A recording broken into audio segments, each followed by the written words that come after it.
ഈശോയ്ക്ക് ഏറ്റവും പ്രിയം നിറഞ്ഞ ശിരുവച്ച മാതാപിതാക്കന്മാരെ, സഹോദരി സഹോദരന്മാരെ, കുഞ്ഞുമക്കളെ, നമ്മുടെ രക്ഷയുടെ ഈ പുണ്യ ദിവസത്തിൻ്റെ എല്ലാവിധ മംഗളങ്ങളും പ്രാർത്ഥനകളും ഏറ്റവും സ്നേഹത്തോടുകൂടെ നിങ്ങൾക്ക് ഓരോരുത്തർക്കും നേരുന്നു. ഇലക്ഷന്റെ സമയമാണ്. ഇലക്ഷൻ സമയത്ത് ഒത്തിരിയേറെ യാത്രകൾ അരങ്ങേറുന്ന ഒരു സമയമാണ്. കേരളത്തിലും ഞങ്ങൾ ന്യൂസിലൊക്കെ കണ്ടു, ഓരോ രാഷ്ട്രീയ പാർട്ടികളും നേതാക്കന്മാരും പ്രത്യേകം യാത്രകൾ നടത്തുകയുണ്ടായി. ഐശ്വര്യ യാത്ര, വിജയ യാത്ര, അങ്ങനെയൊക്കെ പല പേരുകളിൽ യാത്രകൾ നടത്തുകയുണ്ടായി. നേതാക്കന്മാര് തങ്ങളുടെ അണികൾ അല്ലെങ്കിൽ ജനത്തിനോട് വാഗ്ദാനങ്ങൾ പ്രഘോഷിച്ചുകൊണ്ട്, ഒത്തിരിയേറെ വാഗ്ദാനങ്ങളും പ്രഖ്യാപനങ്ങളും നടത്തിക്കൊണ്ട് രാഷ്ട്രീയ നേതാക്കന്മാർ ഇതുപോലുള്ള യാത്രകൾ നടത്തുക ഇന്ന് നമ്മുടെ രാജ്യത്ത് പതിവാണ്. ഇതുപോലുള്ള ഒരു യാത്രയാണ് 2000 വർഷങ്ങൾക്ക് മുമ്പ് യെരുസലേമിലും അരങ്ങേറിയത്. വലിയ ആഹ്ലാദ ആരവങ്ങളൊന്നുമില്ലാത്ത, അല്ലെങ്കിൽ പ്രഘോഷിക്കാനായിട്ട് ശബ്ദഗാംഭീര്യമില്ലാതെ, അണികളാൽ ചുറ്റപ്പെട്ട കേവിളികളൊന്നുമില്ലാതെ വേദന നിറഞ്ഞ ദുഃഖപൂരിതമായ പീഡാസഹനത്തിന്റെ ഒരു യാത്ര അരങ്ങേറി. ആ യാത്രയ്ക്കുണ്ടായിരുന്ന ഒരു വ്യത്യാസം ഇതാണ്: ആ യാത്രയിൽ പ്രഖ്യാപിക്കാനായിട്ട് ഒരേ ഒരു കാര്യം മാത്രമേ ഉണ്ടായിരുന്നുള്ളൂ. അത് യാത്രയുടെ പര്യവസാനത്തില് പൂർത്തീകരിക്കപ്പെടുകയും ചെയ്തു. നമ്മൾ കാണുന്ന ഈ യാത്രയിൽ നടക്കുന്നത് പോലെ പ്രഘോഷണങ്ങൾ യാത്രയുടെ അവസരത്തിൽ മാത്രമല്ല, അതിനുശേഷം അത് മറന്നു പോവുകയാണ്, തരുന്ന വാഗ്ദാനങ്ങൾ മറന്നു പോവുകയാണ്. പക്ഷെ ആ ഒരു യാത്രയില്, കാൽവരിയിലേക്കുള്ള ആ ഒരു യാത്രയില് തന്റെ ജീവിതം കൊണ്ട് ക്രിസ്തു ഒരേ ഒരു പ്രഘോഷണം മാത്രമേ, അല്ലെങ്കിൽ ഒരു വാഗ്ദാനം മാത്രമേ നടത്തിയിരുന്നുള്ളൂ. അത് രക്ഷയുടെ വാഗ്ദാനമാണ്. ആ രക്ഷ കാൽവരി മലയിൽ ആ യാത്ര അവസാനിക്കുന്ന അവസരത്തിൽ കുരിശിന്മേൽ തൂങ്ങി നിന്നുകൊണ്ട് എല്ലാം പൂർത്തിയായി എന്ന് പറഞ്ഞ് തല ചായ്ച്ച് തന്റെ പിതാവിന്റെ കരങ്ങളിലേക്ക് തന്നെ സമർപ്പിച്ചു കൊടുത്തപ്പോൾ യേശു ക്രിസ്തു ആ രക്ഷ നമുക്ക് പൂർണ്ണമായിട്ടും കൈവരിച്ചു തന്നു. ഏശയ്യായുടെ പുസ്തകത്തിൽ നിന്ന് നമ്മൾ വായിച്ചു കേട്ടു, സത്യമായും നമ്മുടെ അകൃത്യങ്ങളാണ് അവൻ ചുമന്നത്, നമ്മുടെ വേദനകളും നമ്മുടെ പാപങ്ങളുമാണ് അവൻ ചുമലിലേറ്റിയത്. നമുക്ക് വേണ്ടിയാണ് ചെമ്മരിയാട് തന്റെ രോമം കത്തിരിക്കാൻ നിൽക്കുന്ന മനുഷ്യന്റെ മുമ്പിൽ കുമ്പിട്ട് നിൽക്കുന്നത് പോലെ, വേദനയോടെ നിൽക്കുന്നത് പോലെ അവൻ തലകുനിഞ്ഞ് നിന്നത്, അല്ലെങ്കിൽ തലകുനിച്ചു പിടിച്ച് നിന്നത്, തന്നെ സമർപ്പിച്ചു കൊടുത്തത് നമ്മുടെ പാപങ്ങൾക്ക് വേണ്ടിയായിരുന്നു, നമ്മുടെ വേദനകൾക്ക് വേണ്ടിയായിരുന്നു എന്ന് അപ്പോസ്തല പ്രവർത്തനങ്ങൾ 4-ാം അധ്യായം 12-ാം വാക്യത്തിൽ നമ്മൾ വായിക്കുന്നുണ്ട്. ആകാശത്തിന് കീഴ് മനുഷ്യരക്ഷയ്ക്ക് വേണ്ടി നമ്മുടെ ഇടയിൽ ഒരേ ഒരു നാമമേ നൽകപ്പെട്ടിട്ടുള്ളൂ, യേശു നാമമല്ലാതെ മറ്റൊരു നാമമില്ല. ആകാശത്തിന് കീഴ് ഭൂമിയിൽ മനുഷ്യരുടെ ഇടയിൽ മനുഷ്യർക്ക് നന്മയ്ക്കായിട്ട്, രക്ഷയ്ക്കായിട്ട് ഒറ്റ നാമമേ നൽകിയിട്ടുള്ളൂ, അത് യേശു നാമമാണ്. യോഹന്നാന്റെ സുവിശേഷം 3-ാം അധ്യായം 16-ാം വാക്യത്തിൽ നമ്മൾ വായിക്കുന്നുണ്ട്, പിതാവായ ദൈവം തന്റെ ഏകജാതനെ നൽകുവാൻ തക്കവണ്ണം നമ്മെ ഓരോരുത്തരെയും സ്നേഹിച്ചു. പിതാവായ ദൈവം തന്റെ സ്വപുത്രനെ നൽകുവാൻ തക്കവണ്ണം നമ്മെ ഓരോരുത്തരെയും സ്നേഹിച്ചു. ഇന്നത്തെ ആദ്യത്തെ വായനയിൽ നമ്മൾ വായിച്ചു കേട്ടു, മോറിയ മലയിലേക്ക് ഒരു പിതാവ്, പ്രായാധിക്യത്താൽ കൂടിപ്പോയ ഒരു പിതാവ് തന്റെ പ്രായാധിക്യത്തിന്റെ അവസാനത്തിലേക്ക് തനിക്ക് ദൈവകൃപയാൽ ലഭിച്ച ഒരു പുത്രനെ, ഏകപുത്രനെ ബലി അർപ്പിക്കാനായിട്ട് മോറിയ മലയിലേക്ക് നടന്നു കയറുന്ന ഒരു പിതാവുണ്ട്. ആ പിതാവിന്റെ വേദനയാണ് നമ്മൾ ആ വായനയിൽ മുഴുവൻ വായിച്ചു കേട്ടത്. ആ മകനിടയ്ക്ക് ചോദിക്കുന്നുണ്ട് പിതാവിനോട്, അപ്പ നമ്മുടെ കയ്യിൽ ബലിയർപ്പിക്കാനായിട്ട് നമ്മുടെ കയ്യിൽ വിറകുണ്ട്, ബലിയാടിനെ കൊല്ലാനുള്ള കത്തി അപ്പന്റെ കയ്യിൽ ഇരിപ്പുണ്ട്, പക്ഷെ ബലിമൃഗം എവിടെ? ആ ചോദ്യം കേട്ടപ്പോൾ ആ അപ്പന്റെ മനസ്സ് പൊട്ടിത്തകർന്നിട്ടുണ്ട്.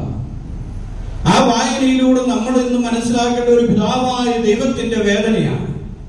ആ പിതാവായ ദൈവം തന്റെ പുത്രനെ എനിക്കും നിങ്ങൾക്കും വേണ്ടി അർപ്പിച്ചിട്ടുണ്ടെങ്കിൽ, പ്രിയപ്പെട്ടവരെ, ആ രക്ഷയുടെ അനുഭവം നമ്മുടെ ജീവിതത്തിൽ നമ്മൾ സ്വീകരിക്കണം, മനസ്സിലാക്കണം, ഉൾക്കൊള്ളണം. ഏതാനും വർഷങ്ങൾക്ക് മുമ്പ് ഞാനായിരുന്ന സ്ഥലത്ത് അവിടെ രാവിലെ വിശുദ്ധ കുർബാന കഴിഞ്ഞാൽ പരിശുദ്ധ കുർബാന എഴുന്നള്ളിച്ചു വെക്കും ആരാധനയ്ക്കായിട്ട്.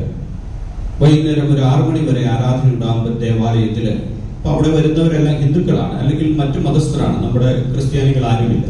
ആൾക്കാർ ഇടയ്ക്ക് വരും, പള്ളിയിൽ വന്നിരിക്കും. അപ്പൊ ആരാധനയ്ക്കായിട്ട് എപ്പോഴും ഞങ്ങൾ അച്ഛന്മാർ ആരെങ്കിലും ഉണ്ടാവും, കൂടെ 1-2 സിസ്റ്റേഴ്സും ആരെങ്കിലും ഉണ്ടാവും. ഇങ്ങനെ പലപ്പോഴും തുറന്നു കിടക്കുന്ന ദേവാലയം, ആർക്കും വന്നിരിക്കാം, പ്രാർത്ഥനയിൽ പങ്കെടുക്കാം, പോകാം. ഒത്തിരിയേറെ ആൾക്കാർ കടന്നു വരും, ആരാധിക്കും, പോകും. ഒത്തിരിയേറെ പേർക്ക് ദൈവിക അനുഭവങ്ങൾ കിട്ടും. അത് അവർ അതിനുശേഷം ഞങ്ങളോട് പറയുകയും ചെയ്യും. ഒരു ദിവസം ഇതേപോലെ ആരാധനയ്ക്ക് ഒരു മനുഷ്യൻ വന്നു. അതിനുശേഷം പുറത്തിറങ്ങി കഴിഞ്ഞപ്പോൾ ഞാൻ പുറത്ത് നിൽക്കുന്ന അവസരത്തിൽ ഈ മനുഷ്യൻ എന്നോട് വന്നിട്ട് പറഞ്ഞു, ശരിക്കും നിങ്ങളോട് ഞങ്ങൾക്ക് വെറുപ്പാണ്. അവൻ പറഞ്ഞു, ഞാനൊരു മുസ്ലിം സമുദായത്തിൽപ്പെട്ട വ്യക്തിയാണ്. അവൻ പറയുവാണ്, നിങ്ങളോട്, ക്രിസ്ത്യാനികളോട്, ക്രിസ്തുവിനെ പിൻചെല്ലുന്ന നിങ്ങളോട് ഞങ്ങൾക്ക് വെറുപ്പാണ്. ഞാൻ ചോദിച്ചു, എന്താ കാര്യം?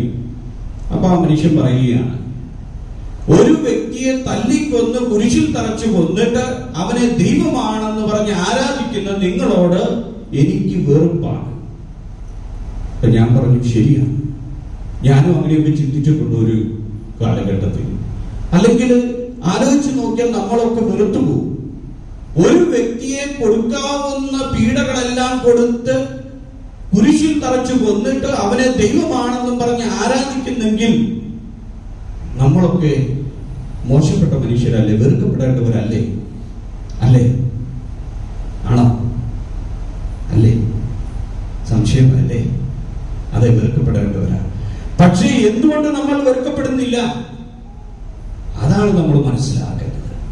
നമ്മൾ ഇത്രമാത്രം ചിന്തിച്ചുകൊണ്ടിരുന്നാൽ നമ്മൾ വെറുക്കപ്പെടേണ്ടവരും ഈ നാട്ടിലെ ഏറ്റവും മോശപ്പെട്ട മനുഷ്യരും നമ്മളായിരിക്കും. പക്ഷേ ഇതിന്റെ പിന്നിലുള്ള ദൈവിക പദ്ധതിയാണ് നമ്മൾ മനസ്സിലാക്കേണ്ടത്. എന്തിനു വേണ്ടിയാണ് ആ മനുഷ്യൻ പീഡ സഹിച്ച് കുരിശിൽ തന്നെ ബലിയർപ്പിച്ചുകൊണ്ട് പിതാവെ എല്ലാം പൂർത്തിയായിരിക്കുന്നു എന്ന് പറഞ്ഞ് സ്നേഹത്തോടുകൂടി തന്റെ ജീവിതത്തെ പിതാവിന്റെ കൈകളിലേക്ക് സമർപ്പിച്ചു കൊടുത്തത് എന്ന് ബോധ്യപ്പെടണം നമുക്ക് ഓരോരുത്തർക്കും. ഞാൻ പറഞ്ഞല്ലോ, ആ പുറപ്പാടിന്റെ പുസ്തകത്തിലെ അഭാവത്തിന്റെ ആ വേദന, സ്വന്തം മകനെ ബലിയർപ്പിക്കാൻ കൊണ്ടുപോകുമ്പോഴുള്ള ആ വേദന, അതിലുപരിയാണ് നമ്മുടെ പിതാവായ ദൈവത്തിന് നമ്മളോടുള്ള സ്നേഹം. ആ സ്നേഹത്തിന്റെ പാരമ്യത്തിൽ നിന്നുകൊണ്ടാണ് സമയത്തിന്റെ പൂർത്തീകരണത്തിൽ തന്റെ സ്വന്തം പുത്രനെ ഭൂമിയിലേക്ക് അയച്ചത്. അങ്ങനെയെങ്കിലും നമ്മൾ ആ പിതാവിന്റെ സ്നേഹം അനുഭവിച്ചറിയട്ടെ. ആ പുത്രനെ ഭൂമിയിലേക്ക് അയക്കുക മാത്രമല്ല, നമുക്ക് വേണ്ടി പാടുപീഡകൾ സഹിച്ച് കുരിശിൽ മരിച്ചു.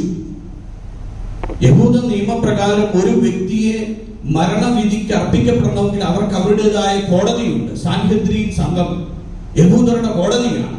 ആ കോടതിക്കും അധികാരമുണ്ട് ഒരു വ്യക്തിയെ മരണത്തിന് വിധിക്കാൻ. പക്ഷെ ആ മരണം കല്ലെറിഞ്ഞുകൊണ്ടുള്ള മരണമാണ്. വ്യഭിചാരത്തിൽ പിടിക്കപ്പെടുന്ന സ്ത്രീയെ യേശുവിന്റെ പക്കലേക്ക് കൊണ്ടുവന്നിട്ട് അവർ ചോദിക്കുന്നുണ്ടല്ലോ.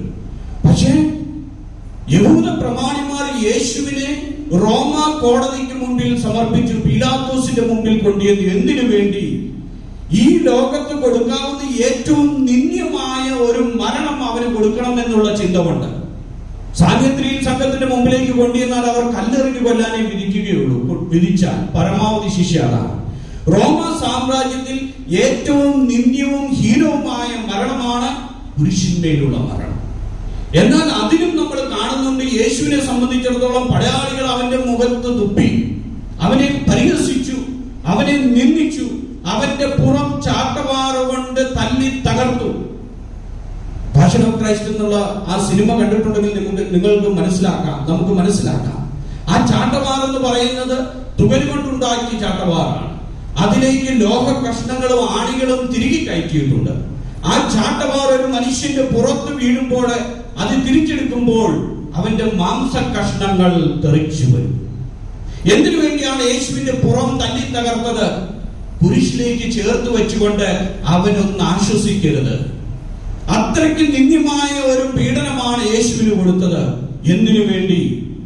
എന്തിനു വേണ്ടിയാണ് യേശുവിന് ഇത്ര നിന്ദനീയമായ പീഡകൾ സഹിച്ചുകൊണ്ട് കുരിശിന്മേൽ ബലിയർപ്പിച്ചത്? എനിക്കും നിങ്ങൾക്കും വേണ്ടി. ഇന്നത്തെ വായനയിൽ നമ്മൾ വായിച്ചു കേട്ട 3-ാമത്തെ വായനയിൽ പൗലോസ്ലീഹ നമ്മളോട് പറഞ്ഞു, നീതിമാന് വേണ്ടി പോലും ഒരു മനുഷ്യൻ ആരും സ്വന്തം ജീവൻ കൊടുക്കാൻ തയ്യാറാകിയില്ല. ഒരു പക്ഷേ ആരെങ്കിലും തയ്യാറായേക്കാം. എന്നാൽ പാപികളായ നമുക്ക് വേണ്ടി പിതാവായ ദൈവം തന്റെ പുത്രനെ നമുക്കായിട്ട് നൽകി. യേശുക്രിസ്തു നമുക്കൊരോരുത്തർക്കും വേണ്ടി തന്റെ ജീവിതത്തെ ഇത്രയും പീഡകൾ ഏറ്റുവാങ്ങിക്കൊണ്ട് കുരിശിൽ സമർപ്പിച്ചു. നമ്മളോടുള്ള സ്നേഹത്തിനാണ്. വ്യക്തിപരമായിട്ട് എന്നോടും നിങ്ങളോടുള്ള സ്നേഹം കൊണ്ട് മാത്രമാണ് ഈശോ സ്വന്തം ജീവിതത്തെ പിതാവിന്റെ കൈകളിലേക്ക് സമർപ്പിച്ചത്. ഇത്രയും പാടുവീടുകൾ ഏറ്റുവാങ്ങി, നിന്ദനീയമായ ഈ മരണം ഏറ്റുവാങ്ങി സ്വന്തം ജീവിതത്തെ പിതാവിന്റെ കൈകളിലേക്ക് മടക്കി അയച്ചത്. അത് മനസ്സിലാക്കി കഴിയുമ്പോഴാണ് നമ്മുടെ ജീവിതത്തിന്റെ അർത്ഥം നമ്മൾ മനസ്സിലാക്കുക. അല്ലെങ്കിൽ നമ്മൾ ആ മുസ്ലിം സഹോദരൻ പറഞ്ഞ പോലെ ഈ ലോകത്തിന് മുമ്പിൽ വെറുക്കപ്പെടുന്ന വ്യക്തികളാണ്. വെറുക്കപ്പെടുന്ന വ്യക്തികളല്ല, നമ്മുടെ അകൃത്യങ്ങളാണ് അവൻ ചുമന്നത് എന്ന് യേശയ്യാ പ്രവാചകൻ പറഞ്ഞു. പൗലോസ്ലീഹ യേശുവിൽ വിശ്വസിക്കുന്ന, യേശുവിന്റെ അനുയായികളായിട്ട് നടന്നവരെയെല്ലാം തകർക്കാൻ തുനിഞ്ഞിറങ്ങിയ റോമ പൗരനാണ്, റോമ പടയാളിയാണ്. എന്നാൽ കുരിശിലെ ആ സ്നേഹം അനുഭവിച്ചറിഞ്ഞ മാത്രയില് പൗലോസ്ലീഹ പറയുന്നുണ്ട്, ഗലാത്യ പുസ്തകം 6:14 പറയുന്നുണ്ട്, ഞാൻ കുരിശിൽ മരിച്ചവനിൽ അഭിമാനം കൊള്ളുന്നു. കുരിശിൽ മരിച്ചവനെ തകർക്കാനായിട്ട് ഇറങ്ങി പുറപ്പെട്ട റോമ പൗരനും പടയാളിയുമായ പൗലോസ്ലീഹ പറയുകയാണ്, തന്നോടുള്ള ദൈവസ്നേഹത്തെ അനുഭവിച്ചറിഞ്ഞപ്പോൾ അവൻ പറയുകയാണ്, ക്രൂശിതനായ ക്രിസ്തുവിൽ ഞാൻ അഭിമാനിക്കുന്നു. തയ്യാറാണോ നമ്മൾ? ക്രൂശിതനായ ക്രിസ്തുവിൽ അഭിമാനിക്കാൻ നമുക്ക് ഓരോരുത്തർക്കും സാധിക്കുന്നുണ്ടോ? ഈ ദുഃഖവെള്ളി നമ്മോട് ചോദിക്കുന്നതും ഇതാണ്. ക്രൂശിതനായ ക്രിസ്തുവിന്റെ അനുയായി എന്ന് പറഞ്ഞ് നീ ജീവിക്കുമ്പോൾ, ഒരു ക്രിസ്ത്യാനി എന്ന് പറഞ്ഞ് നീ ജീവിക്കുമ്പോൾ, അകൃത്യങ്ങൾക്കും നിന്ദനങ്ങൾക്കും അവഹേളനങ്ങൾക്കും ഇരയായി നീ ജീവിക്കുമ്പോൾ നിനക്കതിൽ അഭിമാനം കൊള്ളാൻ സാധിക്കുന്നുണ്ടോ എന്നാണ് പ്രിയപ്പെട്ടവരെ ഇന്നത്തെ ഈ ദുഃഖവെള്ളി നമ്മളോട് ചോദിക്കുന്നത്. അതിൽ അഭിമാനിക്കണമെങ്കിൽ ദൈവത്തിന്റെ സ്നേഹം വ്യക്തിപരമായിട്ട് നാം ഓരോരുത്തരും അനുഭവിച്ചറിയണം. നമുക്ക് വേണ്ടി പീഡകൾ ഏറ്റുവാങ്ങി, വേദനകൾ ഏറ്റുവാങ്ങി മരിച്ചവന്റെ സ്നേഹം നമ്മൾ അനുഭവിച്ചറിയണം. ജോസഫൂസ് എന്ന് പറയുന്ന ചരിത്രകാരൻ എഴുതി വെച്ചിട്ടുണ്ട്, പെസഹ തിരുനാളിന്റെ സമയത്ത് യെരുശലേം ദേവാലയത്തിലെ പാപപരിഹാരത്തിനായിട്ട് പെസഹ കൊണ്ടാടും. പെസഹ കുഞ്ഞാടിനെ കൊല്ലണം. ഇന്നലെ നമ്മളത് ആഘോഷിച്ചു. നമ്മൾ വചനത്തിലൂടെ കേട്ടു ദൈവം കൊടുത്ത കൽപ്പന. ഓരോ വർഷവും പെസഹ കൊണ്ടാടണം. പെസഹ ദിനത്തിൽ യെരുശലേം ദേവാലയത്തില് യഹൂദരെല്ലാവരും, മതവിശ്വാസത്തിൽ വിശ്വസിക്കുന്നവരെല്ലാവരും ഒന്നുചേരും. അവര് പെസഹ കുഞ്ഞാടിനെ കൊല്ലും. 6-ാം മണിക്കൂറിൽ പെസഹ കുഞ്ഞാടിനെ കൊല്ലണം. അപ്പോൾ ഈ ചരിത്രകാരൻ എഴുതി വെച്ചിരിക്കുകയാണ്, പെസഹ തിരുനാളില് ദേവാലയത്തില് പ്രധാന പുരോഹിതൻ അതിവിശുദ്ധമായ സ്ഥലത്ത് കടന്നു ചെന്നുകൊണ്ട് തിരഞ്ഞെടുത്ത പെസഹ കുഞ്ഞാടിനെ കൊല്ലുമ്പോൾ ദേവാലയത്തിനുള്ളിൽ മറ്റു പുരോഹിതര് പെസഹ കുഞ്ഞാടിനെ കൊല്ലും. എല്ലാ കുടുംബത്തിലും പെസഹ കുഞ്ഞാടിനെ കൊല്ലും. അങ്ങനെ ആ ദിവസം, ആ നിമിഷം കൊല്ലപ്പെടുന്ന കുഞ്ഞാടുകളുടെ എണ്ണമാണ് 2,75,500 കുഞ്ഞാടുകൾ. ആ പെസഹ ദിനത്തിൽ യെരൂശലേമിൽ ദേവാലയത്തിൽ ലോകത്തിന്റെ ജനത്തിന്റെ പാപപരിഹാരത്തിനായിട്ട് കൊല്ലപ്പെടുന്ന കുഞ്ഞാടുകളുടെ എണ്ണമാണ് 2,75,500 എന്ന് ജോസഫൂസ് ചരിത്രകാരൻ എഴുതി വെച്ചിരിക്കുകയാണ്. നമ്മൾ ചോദിക്കണം, ഈ 2,75,500 കുഞ്ഞാടുകൾക്കുണ്ടാകുന്ന വേദനയൊന്ന് ആലോചിച്ച് നോക്കി. കത്തി കൊണ്ട് അതിന്റെ കഴുത്തറുത്താൽ ചുടുരക്തം ബലിവേദിയിലും ജനത്തിന്റെ പേരിലും തളിക്കുമ്പോൾ ആ കുഞ്ഞാട് അനുഭവിക്കുന്ന വേദനയൊന്ന് ചിന്തിച്ചു നോക്കി. അതിലും എത്രയോ വലിയ വേദനയാണ് നമ്മുടെ കർത്താവ് നമുക്ക് വേണ്ടി അനുഭവിച്ചത് എന്ന് നാം ഓരോരുത്തരും ഇന്ന് ചിന്തിക്കണം. എന്റെ പാപത്തിന് വേണ്ടി, എന്റെ നന്മയ്ക്ക് വേണ്ടി, എന്റെ രക്ഷയ്ക്ക് വേണ്ടി ഈ പാപത്തിൽ നിന്ന് കൈപിടിച്ച് പിതാവിന്റെ സന്നിധിയിലേക്ക് എന്നെ കടത്തിക്കൊണ്ടുപോകാൻ എന്റെ ഈശോ അനുഭവിച്ച വേദന യെരൂശലേം ദേവാലയത്തിൽ ബലിയർപ്പിക്കപ്പെടുന്ന 2,75,500 കുഞ്ഞാടുകളെക്കാൾ വലുതാണ്. ആ വേദന ഒരു നിമിഷം അനുഭവിച്ചു നോക്കാൻ നമുക്ക് സാധിക്കുമോ? ആ വേദനയെ കുറിച്ച് ഒരു നിമിഷം ബോധപൂർവം ചിന്തിച്ചാൽ ദൈവത്തിന് നിരക്കാത്തത് എന്തെങ്കിലും നമ്മുടെ ജീവിതത്തിൽ ചെയ്യാൻ നമുക്ക് സാധിക്കുമോ? സാധിക്കത്തില്ല. അത് മറന്നു പോകുമ്പോഴാണ് നമ്മുടെ ക്രിസ്തീയത നമ്മിൽ നിന്ന് നഷ്ടപ്പെട്ടു പോകുന്നത്. അത് മറന്നു പോകുമ്പോഴാണ് നമ്മൾ ക്രിസ്ത്യാനി അല്ലാതായി മാറുന്നത്. അത് മറന്നു പോകുമ്പോഴാണ് നമ്മൾ പാപത്തിനും ഈ ലോകത്തിന്റെ വ്യതിയാനങ്ങൾക്കും അകപ്പെട്ടു പോകുന്നത്, അടിമപ്പെട്ടു പോകുന്നത്. അത് അതുകൊണ്ട് ഇന്ന് ഈ ദുഃഖവെള്ളി ഈശോ നമ്മോട് പറയുന്നത്, പിതാവായ ദൈവത്തിന്റെ അഭീഷ്ടത്തിന് ചേർന്ന് നിന്നുകൊണ്ട് അവസാന നിമിഷം വരെ എല്ലാം ഏറ്റുവാങ്ങി പിതാവിന്റെ അഭീഷ്ടം പൂർണ്ണമായി നിർവഹിച്ച് കുരിശിന്മേൽ അവസാന തുള്ളി രക്തവും ചിന്തിയതിനു ശേഷം പറഞ്ഞു, എല്ലാം പൂർത്തിയായി. സന്തോഷത്തോടെ പിതാവിന്റെ കരങ്ങളിലേക്ക് കൊടുക്കുകയാണ്. ഇത്രയും വേദന ഏറ്റുവാങ്ങിയിട്ട് എല്ലാം പൂർത്തിയായെന്ന് പറഞ്ഞുവിട്ട് സമാധാനവും ശാന്തവുമായിട്ട് തന്റെ ജീവനെ അർപ്പിച്ചു കൊടുത്തു. പൂർത്തിയായത് എന്താ? മനുഷ്യകുലത്തിന്റെ രക്ഷയാണ് പൂർത്തിയായത്. എന്റെയും നിങ്ങളുടെയും രക്ഷയാണ് കാൽവരിയിലെ ആ സുദിനത്തിൽ പൂർത്തിയായത്.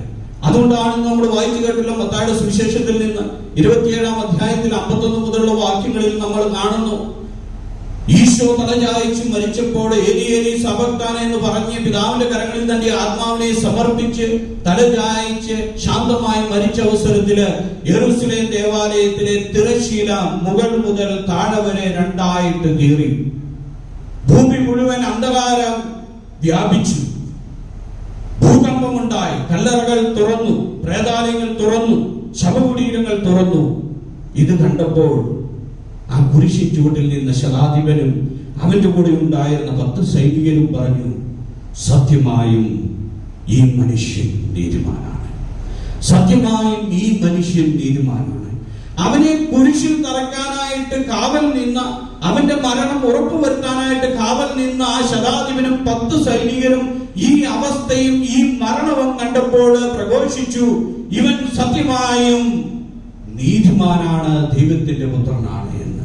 എന്നാൽ ഓരോ ദിവസവും ഈ മരണം കാണുകയും ഈ മരണം ആഘോഷിക്കുകയും ഈ മരണത്തിൽ നിന്ന് അവന്റെ ശരീരവും രക്തവും സ്വീകരിക്കുകയും ചെയ്യുന്ന നമുക്ക് ഓരോരുത്തർക്കും ഈ മനുഷ്യൻ സത്യമായും ദൈവത്തിന്റെ പുത്രനായിരുന്നു, ഇവൻ നീതിമാനായിരുന്നു എന്ന് പറയുവാൻ സാധിക്കുന്നുണ്ടോ പ്രിയപ്പെട്ടവരെ?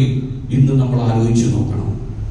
അങ്ങനെ പറയുവാൻ സാധിച്ചാൽ മാത്രമേ യഥാർത്ഥത്തിൽ നമ്മുടെ രക്ഷയുടെ അനുഭവം പൂർണ്ണമായും സ്വീകരിക്കുവാനും യഥാർത്ഥ ക്രിസ്തീയ അനുയായിയായിട്ട്, ക്രിസ്തുവിന്റെ അനുയായിയായിട്ട് ജീവിതത്തിൽ മുന്നേറാനും നമുക്ക് സാധിക്കുകയുള്ളൂ. പ്രിയപ്പെട്ടവരെ, നമ്മുടെ ക്രിസ്തീയ ജീവിതത്തെ കുറിച്ച് ഇന്ന് നമ്മൾ പൂർണ്ണമായും വിചിന്തനം നടത്തണം. എന്തിനു വേണ്ടിയാണ് ഞാൻ ക്രിസ്തുവിന്റെ അനുയായിയായിരിക്കുന്നത്? എന്തിനു വേണ്ടിയാണ് കുരിശിന്മേൽ തൂങ്ങി മരിച്ച ഈ മനുഷ്യനെ ഞാൻ ദൈവമായിട്ട് ആരാധിക്കുന്നത്? ആ മുസ്ലിം സഹോദരനെ പോലെ വെറുമൊരു മനുഷ്യനെ കൊന്നു തൂക്കിയതല്ല, ദൈവത്തിന്റെ നിശ്ചയപ്രകാരം സ്വയം ജീവിതം അർപ്പിച്ചവനാണ് നമ്മുടെ ദൈവം നമ്മോടുള്ള സ്നേഹത്തെ പ്രതി. ആ സ്നേഹം അനുഭവിച്ചറിഞ്ഞുകൊണ്ട് ഈ ദുഃഖവെള്ളിയുടെ പാരമ്യത്തിലേക്ക് നമ്മുടെ ജീവിതത്തിലെ നമ്മൾ കടത്തി വെക്കണം. എങ്കിൽ മാത്രമേ ദുഃഖവെള്ളി നമ്മുടെ ജീവിതത്തിന് അർത്ഥവത്താവുകയുള്ളൂ. ഓരോ വർഷവും കൊണ്ടാടുന്ന ഒരു ആഘോഷമല്ല, ഒരു അനുഷ്ഠാനമല്ല ഈ ദുഃഖവെള്ളി എന്ന് ഇന്ന് നമ്മൾ ബോധപൂർവം തിരിച്ചറിഞ്ഞുകൊണ്ട് ആ ദൈവത്തിന്റെ സ്നേഹവും ആ സ്നേഹത്തെ പ്രതി ആ ദൈവം അനുഭവിച്ച പാടുപീഡകളും സ്വന്തം ജീവിതത്തിൽ അനുഭവിക്കാൻ നമ്മൾ തയ്യാറാകണം. പൗലോസ് അതോടൊപ്പം ഒരു കാര്യം നമ്മളോട് പറയുന്നുണ്ട്. ഗലാത്യ ലേഖനത്തിൽ അവിടുന്ന് പറയുന്നുണ്ട്, അവനെ പ്രതി നമുക്ക് വേണ്ടി പാടുപീഡകൾ സഹിച്ച ക്രിസ്തു, ആ ക്രിസ്തുവിന്റെ കുരിശിൽ ഞാൻ അഭിമാനിക്കുന്നു, ആ ക്രിസ്തുവിന്റെ കുരിശിൽ ഞാൻ വിശ്വസിക്കുന്നു. അതിനുശേഷം പത്രോസ് നമ്മളോട് പറയുന്നുണ്ട്, പത്രോസിന്റെ 1-ാം ലേഖനം 2-21 വാക്യത്തില്, ആ ക്രിസ്തുവിൽ നമ്മെ പാടുപീഡകൾ സഹിച്ച് നമുക്ക് രക്ഷ നേടിത്തന്ന ആ ക്രിസ്തുവിൽ ഞാൻ വിശ്വസിക്കുകയും അതോടൊപ്പം തന്നെ അവന് വേണ്ടി ദുഃഖം ഏറ്റുവാങ്ങാൻ വിധിക്കപ്പെട്ടവനും അല്ലെങ്കിൽ അനുവദിക്കപ്പെട്ടവനുമാണ് ഞാൻ എന്ന്. അപ്പൊ ഒരു കാര്യമുണ്ട്, ആ ക്രിസ്തുവിൽ വിശ്വസിക്കാൻ മാത്രം പോരാ, അവന് വേണ്ടി ദുഃഖങ്ങൾ ഏറ്റുവാങ്ങാനും ഞാൻ തയ്യാറാകണം. അതാണ് ക്രിസ്തീയ ജീവിതം.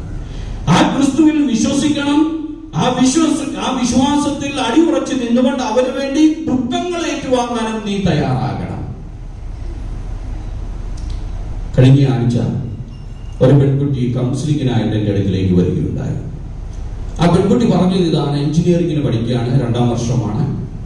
ആ പെൺകുട്ടി പറഞ്ഞു, ഞാൻ ദൈവത്തോട് ഇപ്പോൾ പ്രാർത്ഥിക്കുന്നത് ഒറ്റ കാര്യമാണ്, അതിതാണ്, എന്നെ ഒന്ന് കൊന്നു തരണം.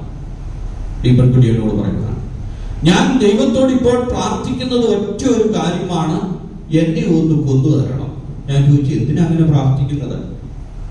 എന്റെ ജീവിതത്തെ കുറിച്ച് എനിക്ക് ഒരു അർത്ഥവുമില്ല എൻ്റെ ജീവിതത്തിൽ. എന്തിനു വേണ്ടി ഞാനിങ്ങനെ ജീവിക്കുന്നു?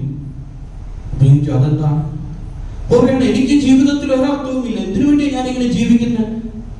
അതുകൊണ്ട് ആത്മഹത്യ ചെയ്യാൻ എനിക്ക് ശക്തിയില്ല, ധൈര്യമില്ല. അതുകൊണ്ട് ഞാൻ ദൈവത്തോട് പ്രാർത്ഥിക്കുക, എന്നെ കൊന്നു തന്നാ മതി. ഞാൻ പറഞ്ഞു, കുരിശിലേക്ക് നോക്ക്.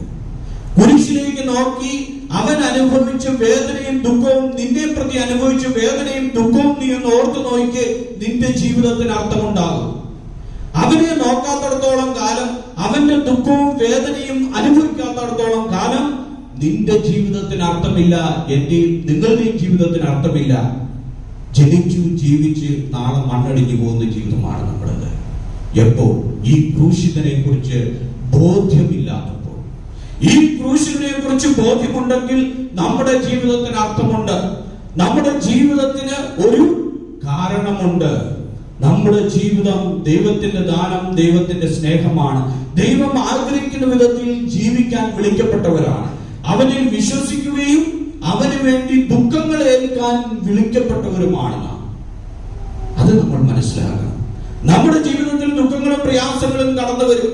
നമ്മുടെ കുടുംബ ജീവിതത്തിലും വ്യക്തിപരമായിട്ടും നമ്മുടെ സമൂഹത്തിലും ഒക്കെ തിരസ്കരണങ്ങളും നിന്ദനങ്ങളും നമ്മൾ ഏറ്റുവാങ്ങേണ്ടി വരും.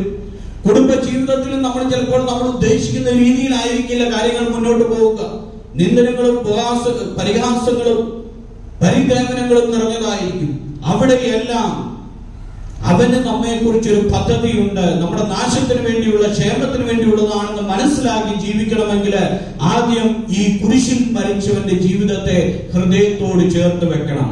അവന്റെ വേദന സ്വന്തം ഹൃദയത്തോട് ചേർത്ത് വെക്കണം. എന്നിട്ട് നമ്മുടെ വേദനകളെ അവന്റെ വേദനയോട് ചേർത്ത് വെക്കണം. അപ്പോൾ അവിടെ രക്ഷ ഇറങ്ങി വരും. പിതാവായ ദൈവത്തിന്റെ രക്ഷ അവിടെ ഇറങ്ങി വരും, നമ്മുടെ ജീവിതത്തിലും നമ്മുടെ കുടുംബങ്ങളിലും. അതുകൊണ്ട് സഹനങ്ങളിൽ പതറുന്നവരല്ല നമ്മൾ ഓരോരുത്തരും. വേദനകൾക്ക് മുമ്പിൽ പകച്ചു നിൽക്കേണ്ടവരല്ല, രോഗങ്ങൾക്ക് മുമ്പിൽ അടിയറവ് പറയേണ്ടവരല്ല. ഈ ലോകം നമ്മളെ പരിത്യജിക്കുമ്പോൾ, നമ്മളെ നിന്ദിക്കുമ്പോൾ, നമ്മളെ പീഡിപ്പിക്കുമ്പോൾ വേദനിക്കുകയും അവർക്ക് അടിയറ പറഞ്ഞ് ജീവിക്കേണ്ടവരുമല്ല നമ്മള്. അന്തസ്സോടെ തലയുയർത്തി ക്രിസ്തുവിന്റെ അനുയായിയാണ്, എനിക്ക് വേണ്ടി വേദന സഹിച്ച് മരിച്ച് ക്രിസ്തു എന്നെ സ്നേഹിക്കുന്നു, അവൻ എന്നെ പരിപാലിക്കുന്നു എന്നുള്ള ബോധ്യത്തിൽ ചങ്കൂറ്റത്തോടെ ചങ്കു പിരിച്ച് ജീവിക്കേണ്ടവരാണ് നാം ക്രിസ്ത്യാനികൾ എന്നുള്ള ബോധ്യം ഇന്ന് ഈ ദുഃഖവഴി നമുക്ക് പകർന്നു തരുന്നുണ്ട്. അതനുഭവിച്ചറിയണം. എങ്കിൽ മാത്രമേ ഇന്നത്തെ ഈ ദിനത്തിന്റെ ദൈവിക അനുഭവങ്ങൾ നമ്മുടെ ജീവിതത്തിൽ നിറഞ്ഞു കവിയുകയുള്ളൂ. ഇല്ലെങ്കിൽ എല്ലാ കാലത്തെയും പോലുള്ള ഒരു അനുഷ്ഠാനം മാത്രമായിട്ട് ഈ ദുഃഖവള്ളിയുടെ ഈ പരിഹാര പ്രതീക്ഷണങ്ങളും ഈ പ്രാർത്ഥനകളും കടന്നു പോകും. നമ്മുടെ ജീവിതം പഴയതുപോലെ തന്നെ ആയിത്തീരും. അതുകൊണ്ട് പ്രിയപ്പെട്ടവരെ, ദൈവത്തിന് എന്നെ കുറിച്ചുള്ള വ്യക്തിപരമായ സ്നേഹത്തെ അനുഭവിച്ചറിയാം. എനിക്ക് വേണ്ടി അവൻ ഏറ്റുവാങ്ങിയ വേദന, ആ വേദന നമ്മൾ ഓരോ നിമിഷവും മനസ്സിലാക്കണം, അനുഭവിക്കണം. ഞാൻ പറഞ്ഞൊരു ദേവാലയത്തില് 2,76,500 കുഞ്ഞാടുകള് ബലിയർപ്പിക്കുമ്പോൾ ഉണ്ടാകുന്ന വേദന, അതിലുപരിയായ ഒരു വേദനയാണ് നമ്മുടെ മാനവ കുലത്തിന് വേണ്ടി ഒറ്റ കുഞ്ഞാട് അനുഭവിച്ചത്. അതിനുശേഷം ആ ബലിയില്ല. പാപപരിഹാരത്തിനായിട്ട് ഒരേ ഒരു സമയത്ത്, ഒരേ ഒരു അവസരത്തിൽ ദൈവത്തിന്റെ കുഞ്ഞാട് അനുഭവിച്ച വേദന അതെനിക്ക് വേണ്ടിയാണ് എന്നുള്ള ബോധ്യത്തിലേക്ക് കടന്നു വരിക. ആ ബോധ്യത്തിൽ അടിയുറച്ച് നിന്നുകൊണ്ട് അവനിൽ വിശ്വസിക്കുമ്പോൾ അവന് വേണ്ടി ദുഃഖം സഹിക്കാനും വിളിക്കപ്പെട്ടവരാണെന്നുള്ള ബോധ്യത്തിലേക്ക് കടന്നു വന്നുകൊണ്ട് നമ്മുടെ ക്രിസ്തീയ ജീവിതത്തെ അർത്ഥവത്താക്കാൻ നമ്മൾ തുനിഞ്ഞിറങ്ങണം, മുന്നിട്ട് ഇറങ്ങണം. ദൈവം ആഗ്രഹിക്കുന്നത് പോലെ അവസാനം യേശു ക്രിസ്തുവിനെ പോലെ അവന്റെ കരങ്ങളിലേക്ക് നമ്മുടെ ജീവിതത്തെ സമർപ്പിച്ചുകൊണ്ട് എല്ലാം പൂർത്തിയായി എന്ന് പറയാൻ നമ്മൾ തയ്യാറാകണം. അതിനുവേണ്ടിയുള്ള ഒരു ജീവിതമായിരിക്കണം നമ്മൾ. ഇന്ന് നമ്മുടെ ആത്മാവിനെ ദൈവം കരങ്ങളിലേക്ക് ഏറ്റെടുക്കുവാണെങ്കിൽ എല്ലാം പൂർത്തിയായി, ദൈവത്തിന്റെ അഭീഷ്ടം ഞാൻ പൂർത്തീകരിച്ചു അതാണ് എന്ന് പറഞ്ഞുകൊണ്ട് സമർപ്പിക്കാനുള്ള ഒരു പക്വത നമ്മുടെ ജീവിതത്തിലുണ്ടോ എന്ന് നമ്മൾ ഇന്ന് വിചിന്തനം ചെയ്യണം. ആ രീതിയിലേക്ക് നമ്മെ തന്നെ വളർത്തിയെടുക്കുക. അതിനുള്ള ദൈവാനുഗ്രഹം കുരിശിൽ മരിച്ചവൻ നമുക്കൊരോരുത്തർക്കും നൽകട്ടെ എന്ന് ആശംസിക്കുന്നു, പ്രാർത്ഥിക്കുന്നു. ദൈവം നമ്മെ എല്ലാവരെയും ധാരാളമായിട്ട് അനുഗ്രഹിക്കട്ടെ. പിതാവിന്റെയും പുത്രന്റെയും പരിശുദ്ധാത്മാവിന്റെയും നാമത്തിൽ ആമേൻ.